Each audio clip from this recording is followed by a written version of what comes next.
Revolutionary War, and again during the War of 1812. But one of the positive parts of the whole story is, in a way, that fact that after the War of 1812, we could put that animosity behind us and move forward, so that we see that they're one of our greatest allies in World War I, World War II, and even today in the war against terrorism, the British units today are fighting alongside American units around the world.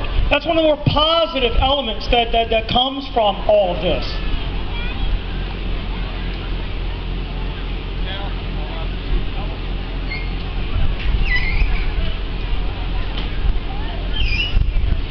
It's a tradition, it's not a law, but it's a tradition, it's also in the flag code, that whenever the American flag is hoisted or lowered, and we can choose to do this for other countries' flags as well, that we stand, put our hands on our hearts, gentlemen remove their head coverings, those in the military render a proper salute when the flag is hoisted or comes down. I say it is not a law, because in a way that's what makes the United States special.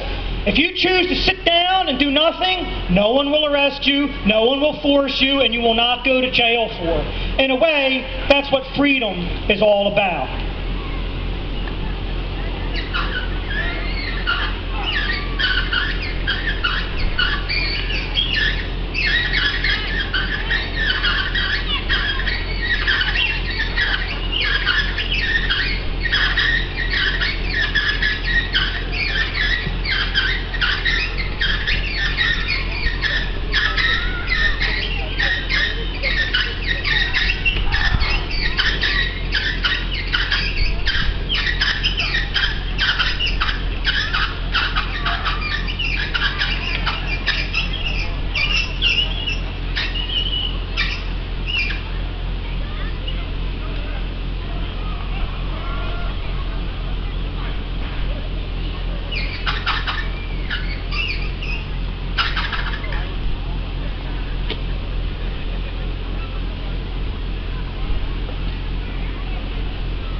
So as they fold the British flag and we prepare to put the other one up, it's good to know, well, when did the War of 1812 end?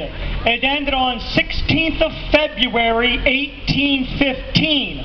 So we're in the bicentennial years of the War of 1812 right now. What did the United States gain? It gained international respect. Following the War of 1812, the British took care never to force another American sailor into the Royal Navy. Other countries recognized the United States as an up-and-coming world power, as a country that had the honor and the initiative to take on the British when they saw that their rights were being abused. And so really, as one person said, it felt great to be an American in the wake of the War of 1812. It was almost an era that if you were an American, you could do anything.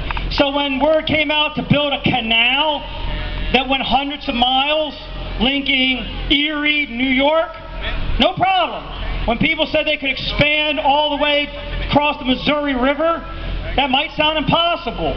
But in the wake of the War of 1812, well, we took on a superpower and did well. We can do that. Later, when they said we can build a transcontinental railway, we could do that. It almost gave the idea, taking on the British and doing well in the War of 1812, gave the nation confidence to see itself through rapid expansion, a civil war, and really that confidence is still with us today. Hold on.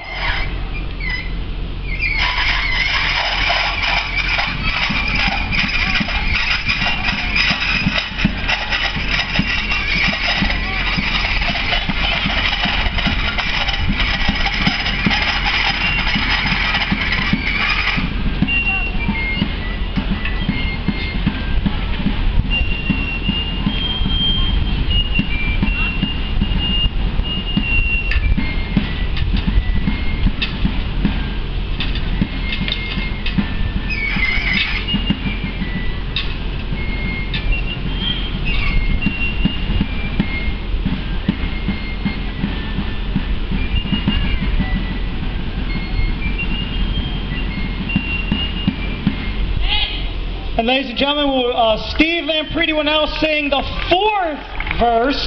There are 4 verses. The fourth verse of our national anthem, the Stars Spangled Banner. Oh, thus be it ever, when free men shall stand between their loved homes and the war's desolation.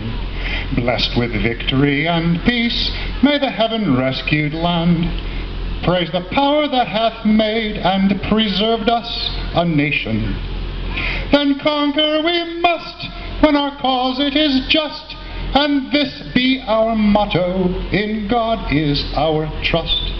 And the Star-Spangled Banner in triumph shall wave o'er the land of the free and the home of the brave.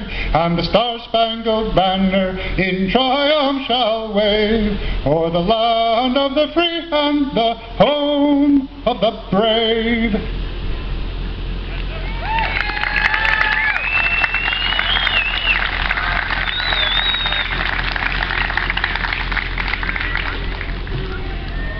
And ladies and gentlemen, before the soldiers leave, I ask you to come up toward the flagpole where Captain James Bailey, who is securing the flag line, will now take up the full-sized replica of the Star-Spangled Banner.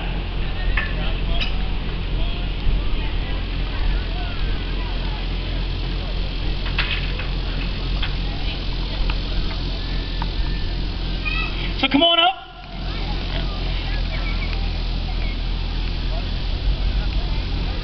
The flag is the full-size replica, 30 by 42 feet, so we're going to need all of you to help unroll this thing.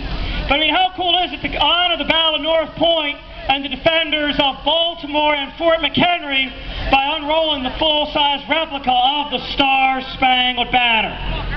Get in there, help! Help!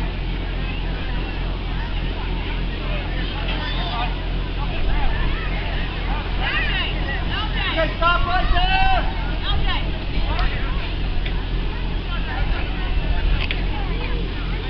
Okay, now walk towards me with the flag. Walk towards me. Don't unroll it yet.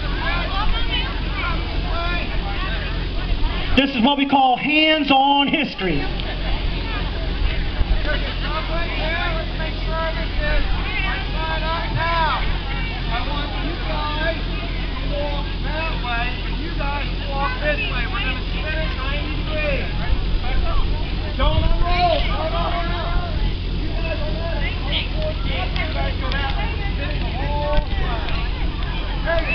The Captain Jim has realigned the flag because when we unroll it, we're going to need a lot of ground to cover. Remember,